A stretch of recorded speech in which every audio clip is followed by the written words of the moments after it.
mindset of the public enna irukna, they were more focused towards religion, the religious aspect. How do we take baby steps to change this? தான் ஒரு generation அடி வாங்கினா எல்லாம் சரியாக போய்டும். போகிற போய்ட்ட கூட என்கிட்ட சரவணன் ஒரு பையன் என்னோட வந்தான். தங்கி என்கிட்ட பேசினான். அவன் முசிறிங்கிற ஊரில் பக்கத்தில் செல்லிப்பாளையம்னு ஒரு கிராமத்துலேருந்து வரான். அந்த செல்லிப்பாளையம் கிராமத்தில் அவங்க அப்பா எலிமெண்ட்ரி ஸ்கூல் டீச்சர்.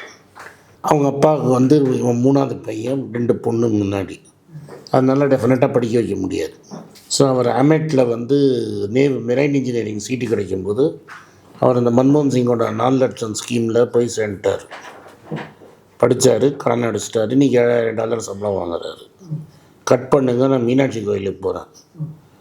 அங்கே ஒரு பையனை பார்க்குறேன். அவன் பேர் ரவியோ ஏதோ பேர். அவன் பிகாம் படிச்சிருக்கான். பிகாம் சிஏன்னு ஒரு சப்ஜெக்ட் இப்போ இருக்கான், அது படிச்சிருக்கான். படிச்சுட்டு என்ன பண்ணுறான், மீஷோ டெலிவர் பண்ணின்னு இருக்கான் 15 ரூபாய்க்கு. இதுதான் 2 பேருக்கும் டிஃப்ரென்ஸ்.